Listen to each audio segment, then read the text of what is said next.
Cancer, paralysis किंवा असे आजार ज्यावर आधुनिक वैद्यकशास्त्र आजही संशोधन करते. पण तुम्हाला माहीत आहे का, भारतात एक असं ठिकाण आहे जिथे हजारो वर्षापासून लोक आरोग्याचं वरदान मागायला येतात. एक असं शिवलिंग ज्याला वैद्यनाथ म्हटलं जातं, म्हणजे सर्व वैद्यांचा देव.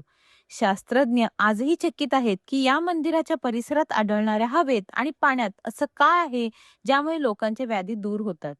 आज स्टोरीज विथ मी या आपल्या चॅनलवर आपण 5व्या ज्योतिर्लिंगाचा असा चेहरा पाहणार आहोत, जो तुम्ही कधीच पाहिला नसेल. पण सावध राहा, कारण इथली रहस्य तुमच्या तर्काच्या पलीकडची आहेत. परळी वैजनाथ हे स्थापत्यशास्त्रेचा एक अजोड नमुना आहे. जेव्हा तुम्ही या मंदिरात प्रवेश करता, तेव्हा तुम्हाला लक्षात येईल की हे मंदिर उंचावर एका विस्तीर्ण दगडी चबुतरावर बांधले आहे.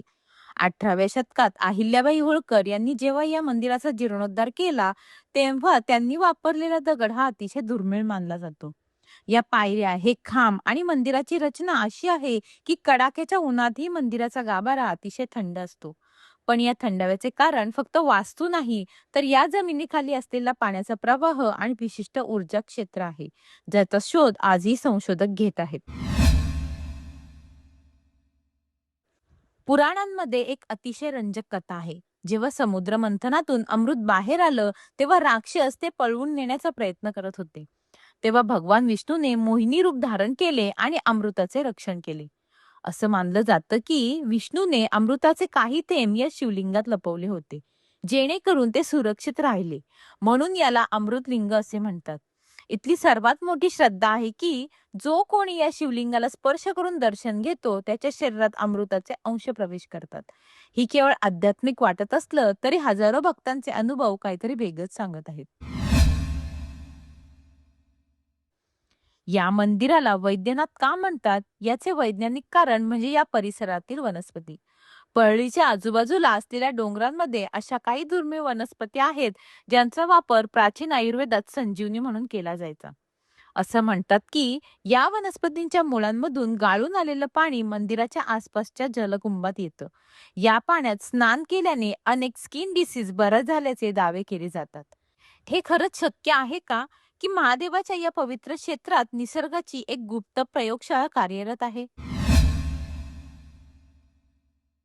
लोक नेहमी वाद घालतात की खरंच वैद्यनाथ ज्योतिर्लिंग झारखंडमध्ये आहे की महाराष्ट्रात.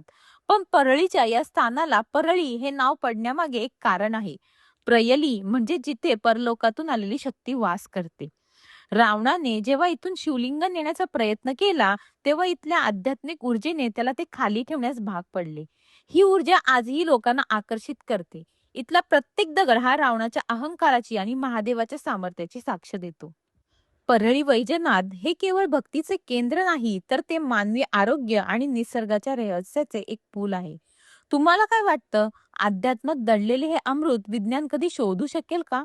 कमेंट्स मध्ये तुमचं मत नक्की सांगा. जर तुम्हाला ही माहिती महत्वाची वाटली असेल तर व्हिडिओला लाईक करा आणि स्टोरीज विथ मी या आपल्या चॅनलला सबस्क्राईब करा. भेटूया पुढच्या व्हिडिओ, जिथे आपण उलगडणार आहोत महादेवाच्या पुढच्या ज्योतिर्लिंगाचं कोड. धन्यवाद.